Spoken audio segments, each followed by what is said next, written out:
Dear subscribers, as you know, we shared many information for you, and we are studying very hard to find current news for you.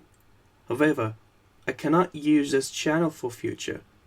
Please follow our new channel called as Daily News Report and watch our video to support us. Link in description. Also, you can reach the video we shared on Daily News Report by clicking on the top right button. We highly recommend watching, subscribing, and sharing. We will continue to share some news on this channel, but we take precautions against some situations for future. Thank you for supporting us. About this. So go back to 2008 to the financial crisis. The Fed's balance sheet at the time was about $800 billion. Relative to their capital, it was, a reasonable amount of leverage, not really that different from a lot of other banks. As a result of their response to the crisis in QE1, QE2, QE3, all of which were money printing programs by the Fed, led by Ben Bernanke, who was the chairman at the time, the Fed expanded the balance sheet to over $4.3 trillion, which means starting from an $800 billion base, they created $3.5 trillion of new money out of thin air. That's how they operate, and got the balance sheet up to about $4.3 trillion. Now, here's the problem they're facing. They're getting ready for the next recession. They don't talk about this publicly, but that's what they're doing. And the other thing they did, in addition to expanding the balance sheet, is, they cut interest rates to zero. So all of a sudden, here we are in, let's say, early 2013, when Bernanke was still chairman. Interest rates are zero. The balance sheet's over $4 trillion. And that was all considered a response to the last crisis. But what are you going to do in the next crisis? What are you going to do if there was even a recession, a business cycle recession, let alone a financial panic? How could you cut interest rates when they're already zero? How can you expand the balance sheet when it's already, beyond belief? It's over $4 trillion, and you're in danger of, jeopardizing confidence in the U.S. dollar if you go any further. Well, the answer is you can't. You're not prepared for those eventualities. And so the Fed had to begin a program of what they call normalizing, getting interest rates back to normal, which means raising them, and getting the balance sheet back to normal, which means reducing it. They started this in 2013 with the so-called taper, where they were still printing money. They just printed a little bit less every month. Then they got to the end of the taper in November 2014, so they stopped printing money, but they kept the balance sheet where it was. So they didn't expand it. They didn't print new money, but they didn't reduce it either. And the way they did this is the way the Fed prints money, they just call up dealers and buy government securities. So it could be, any of the primary dealers, Goldman Sachs, Citibank, whatever. And the Fed has a trading desk called the open market desk. And they just call up Goldman Sachs and say, hey, offer me some 10-year notes. And Goldman makes them a price, and they say, okay, done. And Goldman delivers the bonds, and the Fed pays for it with money from thin air. The Fed just basically puts the money in Goldman Sachs' bank account at whatever bank, and that money comes out of nowhere. So that's how they create money. Now, they can do the same thing in reverse, which is they can sell securities back to the market. The dealer pays them with money, and that money disappears the same way it was created. So that's how the monetary policy is normally conducted. So the Fed got to the point where, as I said, they had this over $4 trillion balance sheet. Now, when they said they want to normalize it or reduce it, a lot of people took that to mean, oh, well, gee, you're going to dump all these securities on the market. You're going to sell all these securities. It's going to sink the bond market, et cetera. And that's not true. That's not how they do it. The way they do it is, if you hold a treasury note and it matures, the treasury just sends you the money. You don't have to sell anything. So if I bought a 5-year note 5 years ago and I still hold it today and it matures, the treasury will just send me the money. I don't have to sell the treasury note. And that was what the Fed plans to do. That is what the Fed plans to do, which is up until this month, literally a couple days ago, October 1st, the Fed had been, when they got money on the old bonds, when an old bond matured and the Treasury sent them the money, they went out and bought a new one. So they would receive money, but then they would create money by buying new bonds, just enough to keep the balance sheet where it was. But what if you got the money on the old bonds and did not buy a new one, did not go out and roll it over? Well, then the balance sheet would be reduced, as I explained. And so that's what the Fed's starting to do effective October 1st. So they are reducing their balance sheet as of now They're doing it slowly. They said their intention was $20 billion a month, 10 billion of treasuries, 10 billion of mortgage-backed securities that they would not roll over. Now, which means that they're still rolling over most of it. They're still printing money and buying bonds. They're just not buying as many as they used to. And the effect is to reduce the balance sheet as the old bonds run off. They're going to increase that amount, by the way. Every quarter, they're going to increase it by another 10 billion until they get up to 50 billion a month, which would be $600 billion a year. So these are big numbers, but we're not there yet. They'll get to that level over the course of 2018. So it's a very passive kind of thing where they don't sell a single bond. They just wait for them to mature. They don't roll over all the money, and some of the money disappears, and money supply is reduced, and the balance sheet is reduced. So that's how they go about it. Now, here's where it falls down in terms of the macroeconomic impact.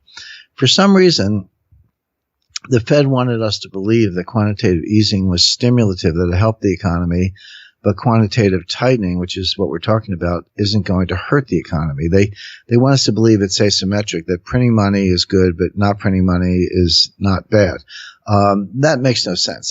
That's ridiculous. Of course, this is when you reduce the money supply and you take away a bid in the bond market. Of course, that's a tightening of financial conditions. The Fed just wants you to pretend otherwise. So this is the program they started. They want to get the balance sheet down to around, some number about $2.5 trillion. I realize that's still a big number, but it would be down significantly from the $4.5 trillion.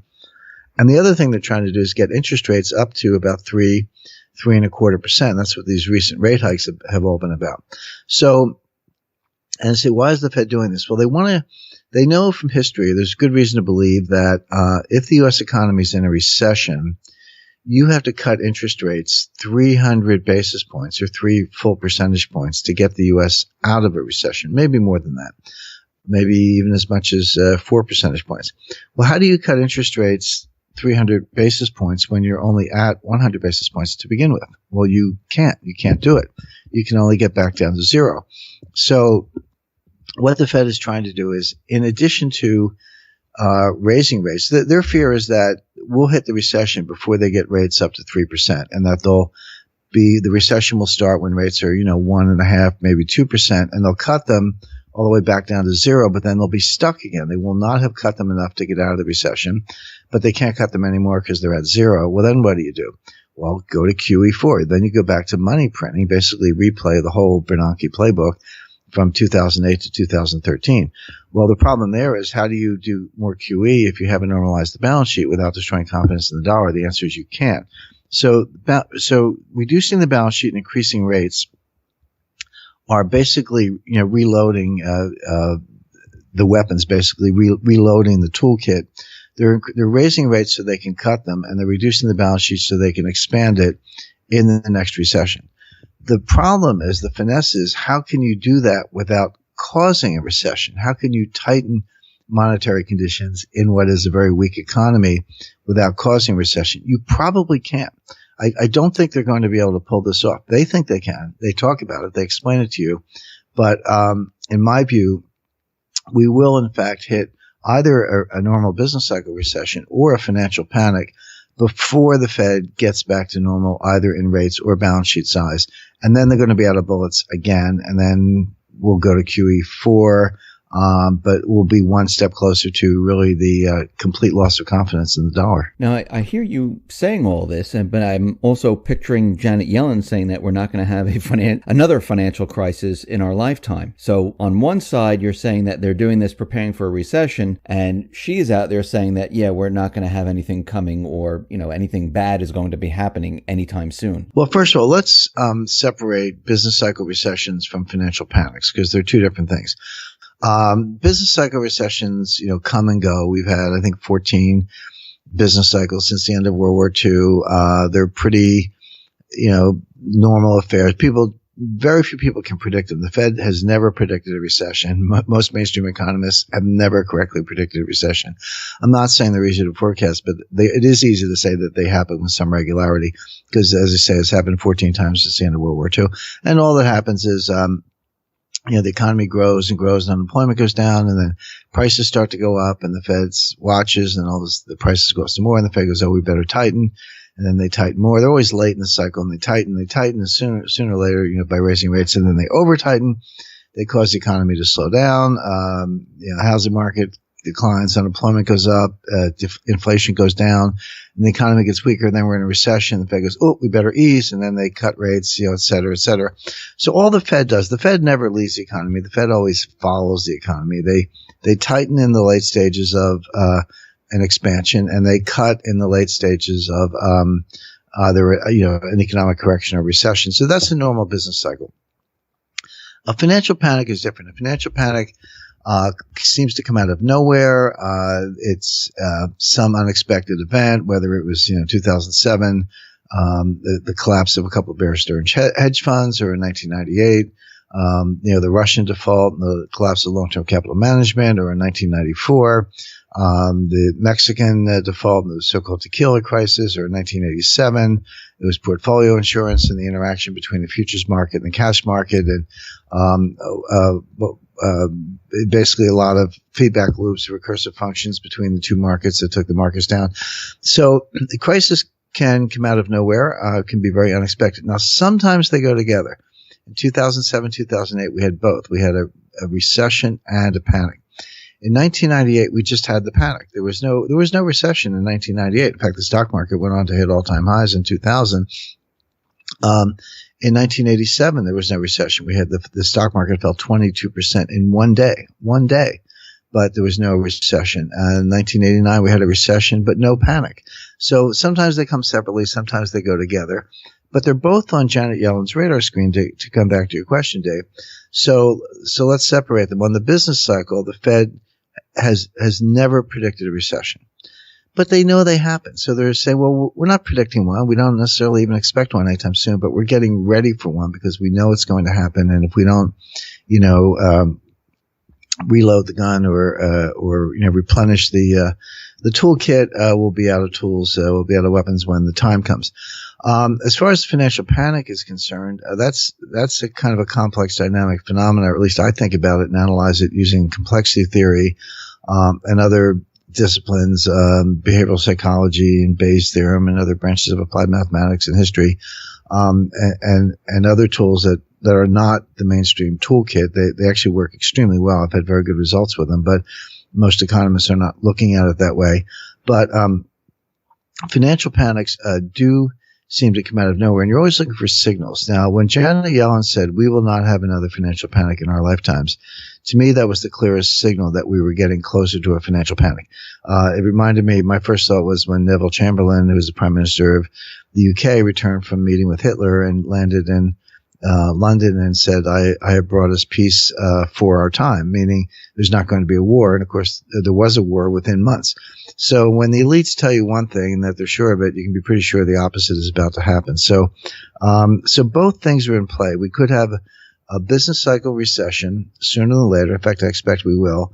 And the Fed will not be prepared for it because they haven't been able to raise rates enough or reduce the balance sheet enough to dig us out of that hole. And then we're just going to be stuck in a continuation, really the second technical recession in the depression that began in 2007. A little bit of a replay of what happened in 1937 after the recession of 1929 to 1933. I'm just not going to be able to get out of it.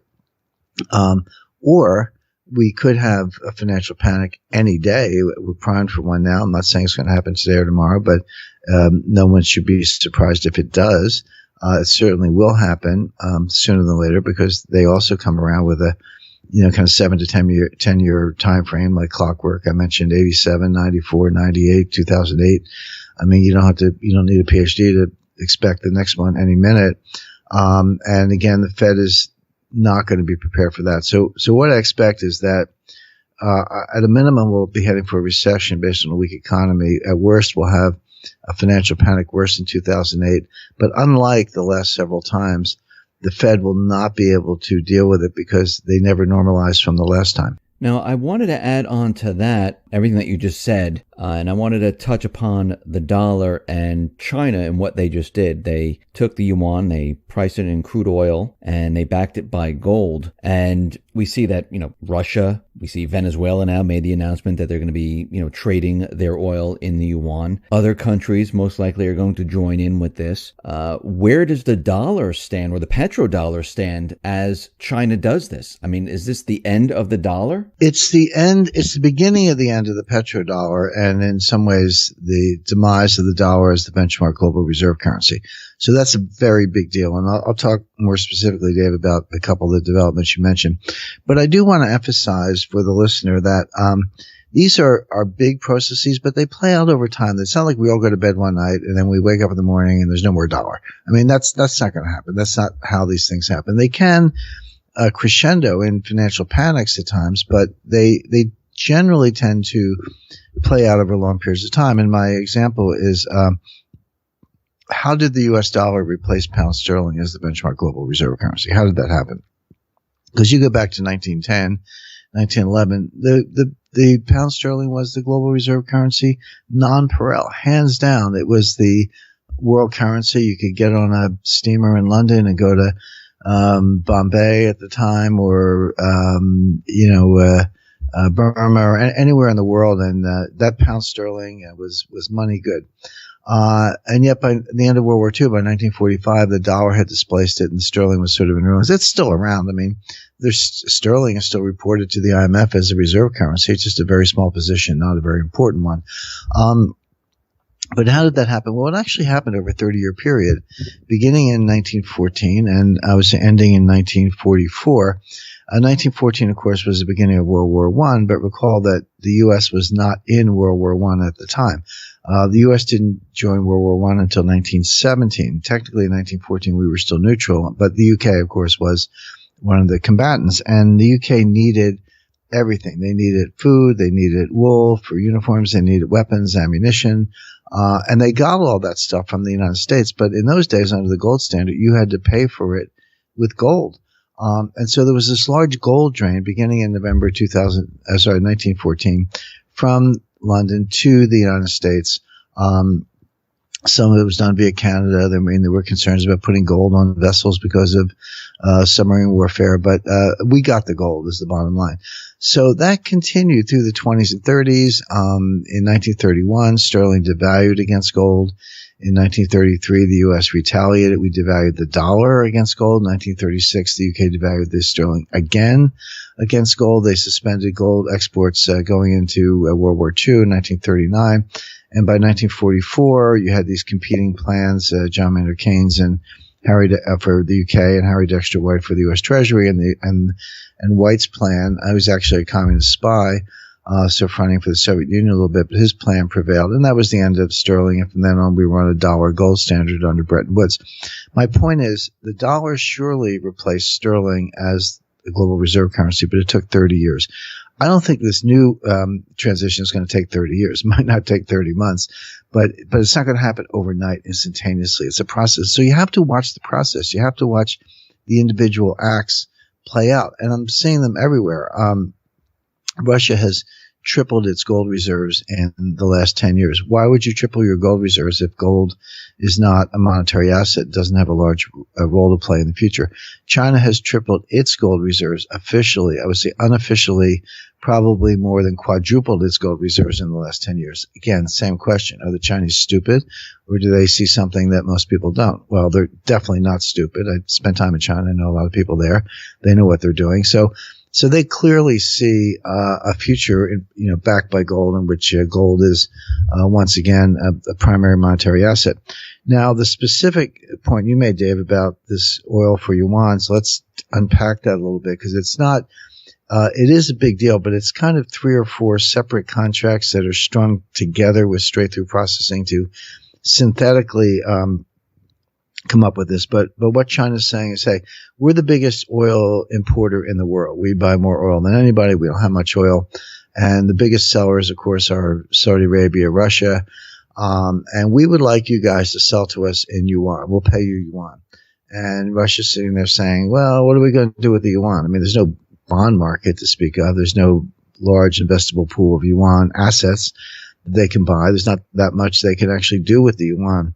So China says, no problem. Take the yuan from us for oil, and we can convert the yuan to gold spot on the Shanghai Gold Exchange. We'll have a special facility that this yuan that we owe you, we'll just take it and sell it on the Shanghai Gold Exchange and get gold, and now you own the gold. But then people say, yeah, but we're not on a gold standard. I mean, gold, the price fluctuates in euros and yen and dollars. It's volatile. It's up and down. I don't like all that risk. And China says, no problem. We've got the Shanghai Gold Futures Exchange, and you can sell your gold forward on the Futures Exchange and hedge your price exposure. So you take three separate contracts, the oil purchase contract, the selling yuan spot on the Shanghai Gold Exchange, and then hedging the gold forward on the Shanghai Gold Futures Exchange or Shanghai Futures Exchange. Together, it gets an oil seller where they want to be, which is they can get hard currency, or they can get gold, or they can hedge their exposure. They don't have to get, up to their eyeballs in yuan. And yet, at the same time, China gets what it wants, which is a yuan benchmark price for oil, eventually leading to the end of the petrodollar. Now, the petrodollar deal was something that was cooked up by Henry Kissinger and William Simon, Jerry Parsky, Helmut Sonnenfeld, and some others in the White House and the Treasury in 1974. Helmut Sonnenfeld was Kissinger's deputy. Kissinger was National Security Advisor at the time. Sonnenfeld was Deputy National Security Advisor. His nickname was Kissinger's Kissinger. He was the big brain behind Kissinger. Kissinger's a pretty big brain. I actually met with Helmut Sonnenfeld and some others in the White House in 1974, and we were discussing a plan to invade Saudi Arabia and basically secure the oil, take over the oil fields, put up a security perimeter, and sell the oil at prices that we dictated to keep the price of oil low to help the U.S. economy. We wouldn't actually steal the oil or the money. We would just dictate the price and then put the money in trust for the Saudis. And that was the plan. Fortunately, that plan was not followed through. That was not the plan that was implemented. Although the purpose in devising that plan was to hold a gun to the head of the Saudis. It was sort of a good cop, bad cop, or carrot and stick approach. As Kissinger was saying implicitly, we want you, the Saudis and OPEC, to price oil in dollars. But if you don't, we have a plan possibly to invade the Saudi oil fields. And that was leaked, and it was in the newspapers and all that. And it was a threat to say, do it our way, or you can do it the easy way, or you can do it the hard way. And the easy way is going to be a lot better for you. So the Saudis agreed to that. And then how the petrodollar deal actually worked is they sold us oil. We paid for it in dollars. They then took the dollars that we gave them and deposited those dollars in U.S. banks, such as Citibank, where I later worked from not long after the episode I described until the mid-'80s. I was international counsel at Citibank. So they put the money in Citibank. Citibank would then lend it to, Argentina or Chile or Mexico or wherever. Those countries could then use it to buy equipment and goods from the United States, which gave us our dollars back, which we could then use to buy the oil. So the whole thing went in a big circle. Dollars for oil back to dollars into the banks, lending to third world countries who bought our manufactured goods, and then we took the profits and bought more oil. And it worked brilliantly. And by the way, if oil is priced in dollars and everybody needs oil, that meant everybody needs dollars, because you need the dollars to buy the oil. And that put a floor under the dollar and propped it up. And, that hit a lot of rough patches. And there was a major crisis of confidence in the dollar in the late 70s. But the petrodollar deal hung together, and it's hung together all these years. But now we're seeing cracks in the wall. Now we're seeing the end of the petrodollar deal. So I would say both vectors, the massive acquisitions of gold by Russia and China, clearly signaling that they want to break out of dollar hegemony, go back to some kind of maybe a modified gold standard. We see the pricing of oil in yuan to try to create a yuan benchmark price for oil to diminish the importance of dollar pricing in oil, make the dollar just another currency. And then into the mix, let's throw distributed ledger technology, which is the more up-to-date technical name for blockchain, and digital cryptocurrencies. Now, Christine Lagarde gave a very interesting speech this week where she talked about this. And, the Bitcoin groupies are all like, IMF wants to buy Bitcoin. Well, no, that's not what she said. What she said was that they're very interested in the technology and distributed ledger technology.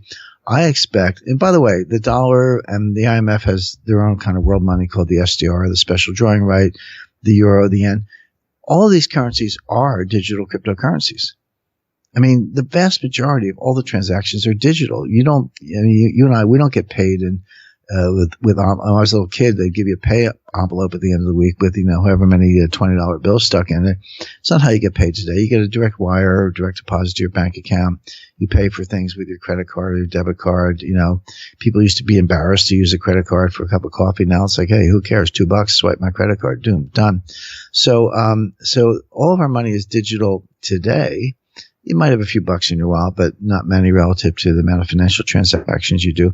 All that message traffic is encrypted. I mean, they're not sending that stuff over the internet with your name and address on it without using encryption. So dollars and euros and yen are digital cryptocurrencies now. What they don't have is distributed ledger technology. That is, the ledgers are centralized in banks or central banks or FedWire, the Treasury, or European Central Bank, or the Target 2 system, etc. All those ledgers are centralized, and what DLT, distributed ledger technology, allows you to do is to, basically using encryption to spread that information over, hundreds of thousands of servers all over the world, completely decentralized. Now, it's cheaper, could be faster, could be more robust. You're not depending on a certain bank.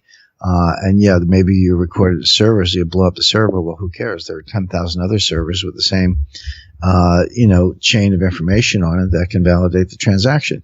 So, and of course, it's cashless, and the global elites hate cash because cash can be used to defeat negative interest rates, and they suspect it's used to evade taxes. And of course, the G20 governments are all going bankrupt in different ways, and so they need more tax collections. So they don't like anything that enhances people's ability to evade taxes, etc. So for all these reasons, governments and the IMF like distributed ledger technology. It gives them more power versus the banks. It gives them more power versus the people because you'll eliminate cash completely. It disintermediates the banking system, as I mentioned. And so there's a lot of attractions there, but none of this has anything to do with Bitcoin. These are state cryptos, multilateral cryptos, IMF cryptos. That's what they're aiming for. And Christine Lagarde more or less said that in her speech.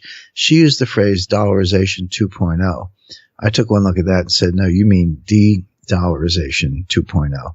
You just don't want to come out and say it.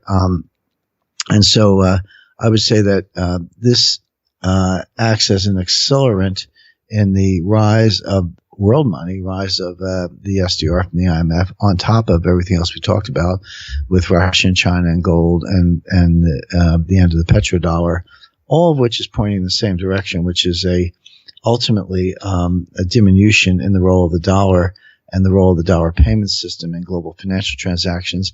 Combine that with a potential loss of confidence in the dollar engineered not by Russia, China, or the IMF, but by the Fed because of their bloated balance sheet, zero interest rate policy, and their inability to normalize either one. It's a real toxic mix for the dollar. Now, I just wanted to get this straight. What I'm hearing right now is that the central banking system is looking to take over maybe the crypto market and replace the dollar as the reserve currency with some type of cryptocurrency. Well, they definitely want to replace the dollar with the SDR. That's been in the works since 1969. But what's new is that it's suddenly dawning on people at the IMF that the SDR can not just be a currency, but it can be, the word crypto I don't really think applies. I would say SDR can be traded and exchanged and used on a distributed ledger, which is the so-called blockchain, and that empowers it for use in global financial transactions without relying on the Fed or the Treasury or the dollar payment system. So it's just one more way to run the dollar off the off the road. But I think cryptocurrencies have a future, but not Bitcoin and Ether. I mean, Ether has other uses in terms of so-called smart contracts apart from all these coins. But I don't think Bitcoin has much of a future. But I do think the technology does, the technology platform, which will be made better in the future. But the digital currencies of the future will be controlled not by the web, but by governments. So if this does happen and the dollar ceases to exist in some form, what are the people here in the U.S. going to use then? Well, we'll still have dollars, but it'll be a local currency like Mexican pesos. Like if I go to Mexico on vacation, I'll, buy some pesos either at the airport or at the hotel or someplace for spending money. But otherwise, pesos aren't good for anything. I certainly can't use them in London. So we'll still have dollars. You and I go out for a drink. I'll pay, or you'll pay the bill in dollars, but it'll be a local currency. It won't be the global reserve currency. And that's a big deal because right now, the U.S. doesn't worry about trade deficits or budget deficits or debt to GDP ratios or anything else that everyone else has to worry about because we just print dollars and the world accepts them. But what if that were not the case? What if the world said, hey, U.S., I don't want dollars. I want SDRs. And oh, by the way, you don't have any. You can only get SDRs from the IMF, and they're not handing them out today. So in that world, all of a sudden, the IMF controls the global money supply. The SDR is the benchmark reserve currency. Maybe it's a gold-backed SDR, none of which has anything to do with the dollar. So I'm not saying the dollar is going to go away. I'm just saying people will lose confidence in it, and it will lose its status as the benchmark global reserve currency. So is everything being transferred to the central banking system where today we have the Fed, which is kind of intertwined with the government, but really not part of the government, where they're creating currency? Now, if that is taken away, is that process moving to China? Or is it moving to some other entity that has nothing to do with the country? Moving to the IMF, which is, I was saying, an entity that has nothing to do with the country. The Banco de Mexico, the Central Bank of Mexico, they can print money. It's just that they print money that nobody else wants. The Bank of Zimbabwe can print money, but they print money that nobody else wants. So you could get to a point where the Federal Reserve could still print money, still conduct open market operations, but would people have an appetite for dollars or would they be looking for other currencies? Now, by the way, the yuan and the ruble aren't any better. I mean, no one's going to want rubles. It's an authoritarian regime. There's no rule of law. Same thing in China. They're communists. You don't have a rule of law. So I'm not suggesting that the ruble or the Chinese yuan or any other currency can defeat the dollar. I'm saying that threat will come from the SDR, the special drawing right, which is printed by the IMF. It's controlled by an executive committee. Now, by the way, the U.S. today has a big voice in the IMF. The U.S. has the largest single voice, and we have veto power. It takes an 85% vote to make significant changes or institute significant policies at the IMF, such as, a massive money printing operation, SDRs. The United States has just over 16% of the vote. So since you need 85% to get things done, if you have 16% and we hold out, then you can't get to 85%. So the U.S. has an effective veto power. But beginning next week, and continuing its steps over the next year or so, there's a clear-cut movement that's been pre-announced to increase the voting power of China and the other BRICS. And if you take the 5 BRICS together, Brazil, Russia, India, China, and South Africa, under this new plan, they would, because right now they have about 14.9% of the vote, just under 15%. But once they get any more votes at all, even a small amount, and they go over 15%, then acting together, they would also have a veto power. They'd have the same block of votes that the U.S. has. So imagine a world where there's a financial panic going on, and the central banks have not been able to normalize their balance sheet, as we talked about at the beginning of the interview. And you have to turn to the IMF for liquidity and print trillions of SDRs to bail out the system. And that requires a vote. And the BRICS are sitting there saying, you want our votes? Well, here's what we want. In other words, they can lay down demands that work to the detriment of the dollar in exchange for not exercising their veto power to print SDRs and bail out the developed economies. That's a very powerful place to be, and that's where we're heading. Now, I wanted to switch gears here, and I just wanted to talk about North Korea. And you wrote a couple of articles about North Korea. One, why are we so concerned with North Korea? I mean, we're across the ocean. China and Russia, they border right up against North Korea, but it seems like the United States is very concerned with North Korea and about their nuclear technology, their missile technology. Why are we so concerned about what they are doing? Because they're very close to the point where they can fire a nuclear-armed ICBM and kill 1 million people in Seattle. So, I mean, in reality, do you really think that they would go that far? Why not?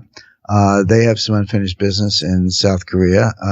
The conventional theory of deterrence is that they would never do that because we would nuke them. Really? Look, these are people who were, first of all, the leadership doesn't care about the people. They don't care if a couple million North Koreans get killed.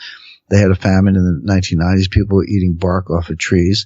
The leadership have bomb-proof compounds that are fully stocked that they can go to for an indefinite period of time. So if they detected U.S. missiles heading their way, they would just go into their bunkers, let the whole place get blown up, wait a couple months, come out, wave the flag, and, pronounce socialism. In other words, they're not deterrable the way the Russians were, the way the Chinese were. The conventional theory of deterrence doesn't work on them, number one. Number two, they don't actually have to blow up Seattle. They just have to have that capability, which then acts as a credible threat to allow them to do other things. For example, they could invade South Korea. And so then South Korea says, hey, America, come help us, the way you did in 1950. And the U.S. says, here we come. And North Korea says, don't you dare. If you guys go into South Korea, I'm going to fire the missile at Seattle or San Diego. Now you're president of the United States. Do you want to trade Seoul for Seattle? Do you want to trade Busan for Portland? Probably not. That makes the U.S. nuclear umbrella less credible, drives a wedge between the U.S. and its allies in South Korea, Taiwan, Japan, and elsewhere. Japan probably would have nuclear weapons in a matter of months. They're capable of that. And completely destabilize East Asia and drive the U.S. out of the Western Pacific. Is that a good outcome? So this is the way the United States is thinking about it. This is why we regard it as an existential threat. And this is why we're going to war with North Korea probably in the next 6 to 8 months to stop North Korea from getting this capability in the first place.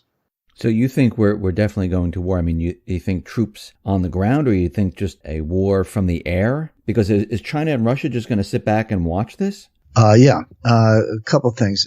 First of all of the above. We'll have this will not be aimed at just reducing their nuclear weapons capability. This will be regime change. This will be the end of Kim Jong-un. So you're talking about it'll start out with cyber operations. The place will go dark, shut down the power grid, shut down communications, shut down the internet. Not that they have a lot, but whatever they have, they'll do. We use psychological operations to create rumors of a coup d'etat underway.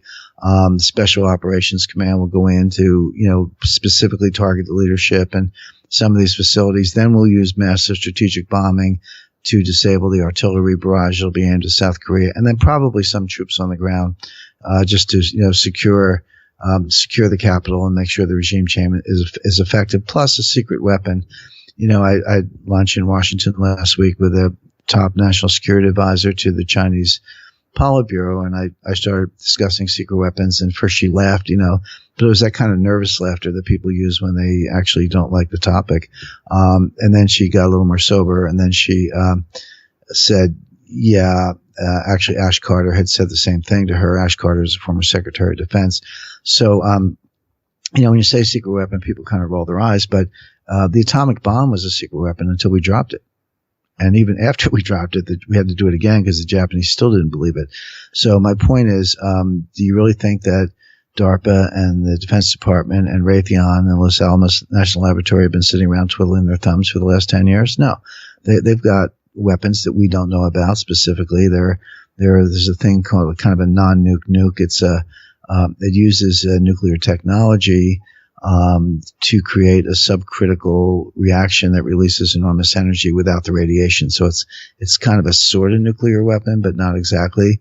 But it would be massively more powerful than the bombs we have today, and that could be used to suppress this North Korean artillery attack. So I say combination of all the cyber, psychological, kinetic, special operations, and other naval, etc. Salience I mentioned, I would throw in some kind of secret weapon that would reduce casualties in South Korea and maybe make this whole thing feasible from the U.S. perspective. Now, is China and Russia, are they on board with this, or are they just going to sit and watch?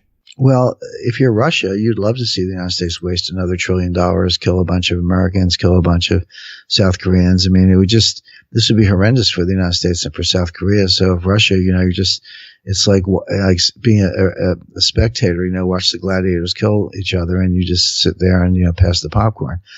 So Russia has a lot to gain from it in terms of relative power. And that's the way Putin thinks about things. It's not, I did a financial war game for the Pentagon in 2009, and the way we thought about things was not absolute power, but relative power.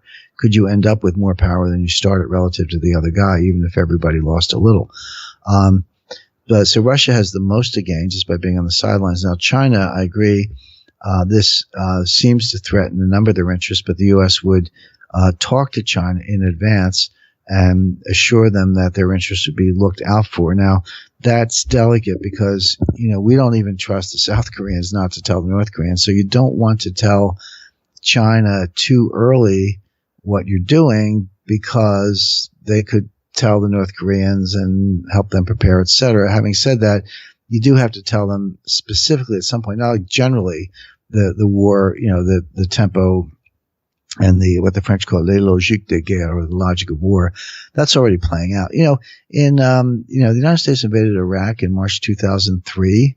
It's not like they woke up the day before and say, "Oh, gee, let's invade Iraq." Those orders were given a year before. General Mattis, who was commander of the 1st Marine Division, he got his war orders in 2002. They knew it was coming. Well, as I said, those orders have already been given. The U.S. military is not going to do this overnight. They're getting ready for the war right now.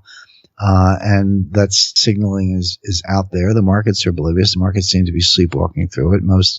I think a lot of the commentators are kind of mushy. They think this deterrence works, which it doesn't for the reason I mentioned. But the point being, we're clearly, the signals are there. We're clearly heading in that direction. But we'll bring the Chinese into the fold late in the game. By the way, if your listeners want to see a very specific signal, something that when it happens, we'll tell you the war is maybe only a couple weeks away. Right now, I would say we may still be 6 months away, but to know you're within a couple of weeks is when you evacuate American civilians from South Korea. So one day the State Department will issue an order. We order or request or strongly urge all Americans to leave South Korea. There are 70,000 American civilians in South Korea. I'm not counting the military personnel. They'll have to stay and fight. But when you see the civilian evacuation, you'll know the war is just a couple of weeks away.